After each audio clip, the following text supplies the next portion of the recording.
మా మెదక్ జిల్లా అంటే పూర్వ మెదక్ జిల్లా ప్రస్తుత సంగారెడ్డి జిల్లాని మరో జవహర్ నగర్గా మార్చుతుంది. జిహెచ్ఎంసీ అధికారులు ఒక కుట్రను మన్నిండ్రు. దీన్ని మెదక్ పార్లమెంట్ సభ్యుడిగా నేను తీవ్రంగా ఖండిస్తూ ఉన్నాను. హైదరాబాద్లో ఉన్న కాలుష్యాన్ని తీసుకొని వచ్చి ప్రశాంతంగా ఉన్నటువంటి మా సంగారెడ్డి జిల్లా జిన్నారం, హతునూర, పటాన్ చెరువు ఈ మూడు మధ్యలో ఒక స్పేస్, గవర్నమెంట్ స్పేస్ ఉందని 152 ఎకరాలని పాత ప్రభుత్వం టీఆర్ఎస్ ప్రభుత్వం అప్పనంగా అప్పజెప్పిందని, ఈ 152 ఎకరాలలో ప్రజాభిష్టానికి వ్యతిరేకంగా నల్లవల్లి అనేటువంటి ఫారెస్ట్ మధ్యలో హైదరాబాద్కి వెళ్ళి రోజు 1000 లారీల చెత్తను తీసుకొచ్చి దాన్ని శుద్ధి చేస్తామనేటువంటి ఒక కార్యక్రమాన్ని పెట్టి నిన్న రాత్రి 12 గంటల నుంచి చుట్టుపక్కల ఉన్న గ్రామాల సర్పంచులు, ఎంపీటీసీలు, భారతీయ జనతా పార్టీ నాయకులు ఎవరైతే ప్రభుత్వ నిర్ణయాన్ని వ్యతిరేకిస్తారనే అనుమానం ఉందో వాళ్ళందరినీ రాత్రి 12 గంటల నుంచి అరెస్ట్ చేసి ఇప్పటికీ ఈ నిమిషం నేను ప్రెస్ మీట్ మాట్లాడడం స్టార్ట్ చేసిన ఈ నిమిషానికి కూడా సంగారెడ్డి జిల్లాలో ఒక పోలీస్ ట్రైనింగ్ సెంటర్ అని ఉంటుంది, చిద్రుప్ప అనే విలేజ్లో ఉంటుంది. ఆ చిద్రుప్ప విలేజ్ అవుట్స్కట్స్లో ఇప్పుడు ఈ నిమిషానికి 200 మంది గౌరవ ప్రజాప్రతినిధుల్ని, ఊర్లలోకి వెళ్ళి లీడర్లని రాత్రి 12 నుంచి తెచ్చిపెట్టి, అదైతే ఊరు బయట ఎక్కడో ఉంది అనేటువంటి ఒక ప్రదేశం అని చెప్పి తీసుకుపోయి అక్కడ పడేసి లారీలను పెట్టి, జేసీబీలను పెట్టి నల్లవల్లి ఫారెస్ట్ మధ్య లోపల పనిని ప్రారంభించారు జిహెచ్ఎంసీ మరియు మా సంగారెడ్డి జిల్లా రెవెన్యూ యంత్రాంగం. దీన్ని తీవ్రంగా ఖండిస్తూ ఉన్నాం. ఇప్పటికే మీ పుణ్యమాని, జిహెచ్ఎంసీ తీసుకున్న తప్పుడు నిర్ణయాల పుణ్యమాని జవహర్ నగర్ అనేటువంటి ప్రాంతం ఒక రావణ కాష్టంలాగా మండుతుంది. ప్రజలు కాలుష్యంతో రకరకాలైనటువంటి ఇబ్బందులు పడుతూ ఉన్నారు. మా సంగారెడ్డి జిల్లా పటాన్ చెరువు, జిన్నారం, కాజిపల్లి, గడ్డపోతారం ఇట్లాంటి ప్రాంతాలన్నీ కూడా ఇప్పటికే రసాయన పరిశ్రమల కాలుష్యం వల్ల మా భూమి, నీరు అన్నీ కలుషితం అయిపోయి ప్రజలు కష్టపడుతుంటే హైదరాబాద్ చెత్త కూడా తీసుకొచ్చి మా కాలుష్యం లేస్తామని చెప్పి ఓ కొత్త పంచాయతీని అర్ధరాత్రి తీసుకున్నారా నిర్ణయం? పాత ప్రభుత్వం తీసుకుందా లేకపోతే ఇప్పుడు ఉన్నటువంటి రాష్ట్ర ప్రభుత్వం ముఖ్యమంత్రి రేవంత్ రెడ్డి గారు తీసుకున్నారా మాకు తెలియదు. కానీ నేను ఢిల్లీలో ఉన్నాను, పార్లమెంట్ నడుస్తూ ఉంది. రాత్రి 12 గంటల నుంచి అరెస్ట్ చేసి ప్రజాప్రతినిధులందరినీ తీసుకొచ్చి ఇంకా వదిలిపెట్టలేదనే విషయం తెలిసినప్పుడు ఆ ప్రాంత ప్రజాప్రతినిధిగా తప్పనిసరిగా దీన్ని ఖండించాల్సిన అవసరం ఉందని చెప్పి ఇక్కడికి రావడం జరిగింది. వస్తూ కొంతమంది రెవెన్యూ అధికారులతో మాట్లాడితే, సార్ 2015వ సంవత్సరంలోనే అప్పుడున్న ప్రభుత్వం 152 ఎకరాల భూమి ఇచ్చింది సార్, మమ్మల్ని ఏం చేయమంటారని చెప్పి వాళ్ళు చెప్పడం జరుగుతూ ఉంది. నేను ప్రభుత్వానికి, రాష్ట్ర ప్రభుత్వానికి, ముఖ్యమంత్రి రేవంత్ రెడ్డి గారికి చాలా స్పష్టంగా చెప్పదలుచుకుంది ఒకటే, మీరు రాత్రిళ్ళు పోలీసు వాళ్ళని పెట్టి రోడ్లు వేసినా, మమ్మల్ని అరెస్ట్ చేసి అక్కడ ఇంకేదో కట్టాలనే ప్రయత్నం చేసినా ఖచ్చితంగా ప్రజల నుంచి భౌతికంగా నిరసన అనేది ఖచ్చితంగా ఎదురవుతుంది. మీరు కాదు కూడదని పని మొదలుపెట్టినట్లయితే ప్రత్యక్ష పోరాటానికి దిగుతామని చెప్పి ఈ సందర్భంగా హెచ్చరిస్తూ ఉన్నాం.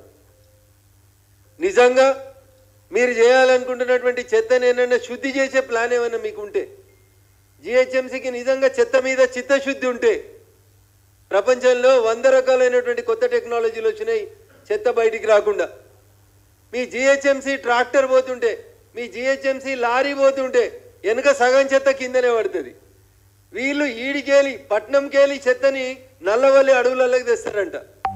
ప్రపంచం అంతా అడవులు మంచిగా ఉండాలని, పర్యావరణం రక్షించబడాలని నాలాంటోడు కొట్లాడుతుంటే ఉన్న నల్లవల్లి రిజర్వ్ ఫారెస్ట్ మధ్యలోకి వచ్చి పారానగర్ అనే విలేజ్ లోపల 152 ఎకరాల ప్రభుత్వ భూమి ఉందని చెప్పి ప్రజాప్రతినిధులను నిర్బంధించి పట్నం చెత్తను తెచ్చి పల్లెటూర్ల మీద వేస్తామంటే ఖచ్చితంగా మెదక్ పార్లమెంట్ సభ్యుడిగా దీన్ని నిరసిస్తూ ఉన్నాను.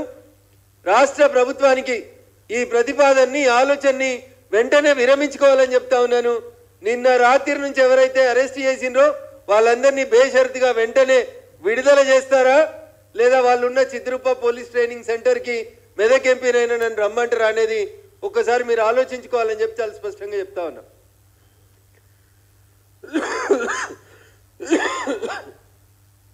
ప్రజాస్వామ్య దేశంలో ప్రజల అభిష్టాన్ని కాదని మా ఊర్లో చెత్త వస్తే మా ఇంట్లో చెత్త వస్తే తడి చెత్త పొడి చెత్త అని మేము ఎక్కడికక్కడ సెపరేట్ చేసి మా పల్లెటూర్లను మేము కాపాడుకుంటుంటే మీరు హైదరాబాద్ చెత్తనంతా కలెక్ట్ చేసి తీసుకొచ్చి మా సంగారెడ్డి జిల్లాలో పచ్చని అడవుల మధ్య నేసి వాసనని కాలుష్యాన్ని భూగర్భాల్ని నాశనం చేస్తామంటే దాన్ని ఎట్టి పరిస్థితులలో కూడా జరగనీయం. కాబట్టి జిహెచ్ఎంసీ కమిషనర్ గారు రాత్రిపూట పోలీసు వాళ్ళని పెట్టి 100 లారీలు పెట్టి అరణ్య రోదనలాగా మా ప్రజల గొంతును నొక్కాలనుకుంటే ఖచ్చితంగా ప్రత్యక్ష పోరాటానికి ఆందోళనకు దిగుతామని చెప్పి ఈ సందర్భంగా హెచ్చరిస్తా ఉన్నాం. రేపు నన్ను పార్లమెంటుకు రమ్మంటారా, పారానగర్కు రమ్మంటారా, జిహెచ్ఎంసీ కమిషనర్ గారి చేతులు ఉంది. ఇట్లే మీరు తలతిక్క పనులు చేసి రాత్రిపూట పోలీసు వాళ్ళని పెట్టి ఊర్లలో ప్రజల్ని భయభ్రాంతులకు గురి చేస్తే ఖచ్చితంగా ఆ ప్రాంతాన్ని పరిరక్షించేటువంటి నాయకుడిగా అవసరమైతే రేపు పార్లమెంటు పోకుండా ఆగి అయినా అక్కడికి వచ్చి గొడవ చేయాల్సి ఉంటుందని చెప్పి ఈ సందర్భంగా హెచ్చరిస్తా ఉన్నాను. మాకెవరికి ఇన్ఫర్మేషన్ లేదు. అర్ధరాత్రి గోడలు కట్టుడేందో నాకు ఇంకా తెలియదు. అర్ధరాత్రి రోడ్లు వేస్తారంట. ఒకవేళ నిజంగా ప్రభుత్వ పని అయితే, ప్రభుత్వమే మీకు భూమి ఇచ్చినట్టయితే పగలు చేయరు, దొంగల్లాగా రాత్రి ఎందుకు చేస్తున్నారు? రాత్రిపూట రోడ్లు ఎందుకు వేస్తున్నారు? సర్పంచుల్ని ఎంపీటీసీని ఎందుకు అరెస్ట్ చేస్తున్నారు? ఏం హక్కుందని నిన్న అర్ధరాత్రి తీసుకుపోయినటువంటి ప్రజాప్రతినిధుల్ని ఇంకా 18 గంటల నుంచి మీ కస్టడీలో ఉంచుకున్నో మా సంగారెడ్డి జిల్లా పోలీసులు చెప్పాలి.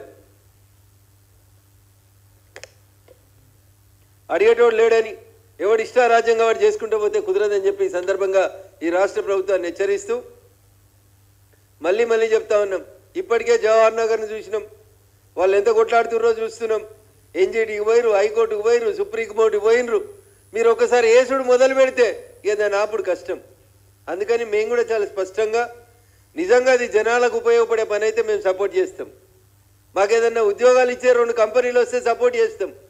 కానీ చెత్తను తెచ్చి పట్నం చెత్తను తెచ్చి పల్లెటూర్లలో వారేస్తాం, మీరు భరించుండ్రి, జిహెచ్ఎంసీ కంపెనంతా మీ మీద వదిలేస్తామంటే మేము భరించడానికి సిద్ధంగా లేం.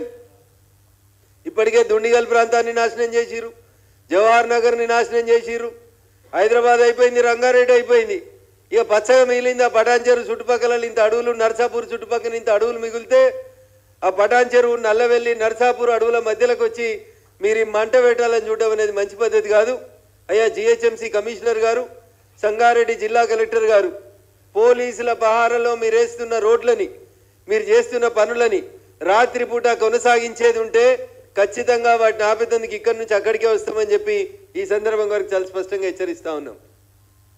కాదు కూడదంటే మమ్మల్ని కూడా జైల్లో పెట్టి, మమ్మల్ని అందరినీ, మా ప్రజాప్రతినిధులందరినీ జైల్లో పెట్టి మీరు పనిచేసుకోవాల్సి ఉంటుందని చెప్పి ఈ సందర్భంగా హెచ్చరిస్తూ సంగారెడ్డి జిల్లా జిన్నారం మండలం పారానగర్ గ్రామ పంచాయతీ పరిధిలో చెత్త డంపింగ్ కోసం తీసుకున్న 152 ఎకరాలని వెంటనే మా జిల్లా రైతాంగానికి, ఫారెస్ట్ విభాగానికి హ్యాండ్ ఓవర్ చేసి మంచి ఆయుర్వేద మొక్కలు పెంచి మా జిల్లా ప్రజల ఆరోగ్యాన్ని కాపాడాలని చెప్పి మేము ఈ సందర్భంగా డిమాండ్ చేస్తా ఉన్నాం. చెత్తని ఎట్టి పరిస్థితులలో భాగ్యనగరం నుంచి, హైదరాబాద్ నుంచి మా మెదక్ జిల్లాకి చెత్తను పంపే కార్యక్రమాన్ని విత్డ్రా చేసుకోవాలని చెప్పి ఈ సందర్భంగా మేము డిమాండ్ చేస్తా ఉన్నాం, హెచ్చరిస్తా ఉన్నాం. ప్రత్యక్ష పోరాటాలకు వచ్చేదాకా చూడొద్దని చెప్పి ఈ సందర్భంగా గౌరవ ప్రజాప్రతినిధులందరూ కూడా తెలియజేస్తా ఉన్నాను. పక్కన ఒక రైతు ఉంటాడు పాపం, పట్నం పక్కన ఎప్పుడైనా ఫామ్ హౌస్ కట్టుకోవచ్చని కేసీఆర్ని చూసి ఫామ్ హౌస్ కట్టుకుందామని 16 ఎకరాల భూమి కొనుక్కున్నాడు ఒక రైతు. ఈ పారానగర్ భూమి పక్కన 152 ఎకరాలకు పక్కన ఈయనకు ఉన్నటువంటి భూమి పట్టాదారు పాస్ పుస్తకం కూడా ఉంది ఈయనకి. ఈయన 1994 సంవత్సరం లోపల ఈ భూమిని కొనుక్కున్నాడు. ఈ భూమిని కొనుక్కొని 16 ఎకరాల 21 గుంటల భూమిని కొనుక్కొని ఈయన అక్కడ వ్యవసాయం చేస్తూ ఉన్నాడు. ఈయనను ఎప్పటికీ గవర్నమెంట్ వాళ్ళు వచ్చి ఈడ రోడ్ వేస్తాం, ఈడ గోడ కడతాం, వెళ్ళిపో అంటే ఈ రైతు వీళ్ళ బాధ భరించలేక లాస్ట్కి హైకోర్టుకు పోయి మొన్న డిసెంబర్లో స్టే కూడా తీసుకొచ్చుకున్నాడు. డిసెంబర్ 13వ తారీఖు రోజు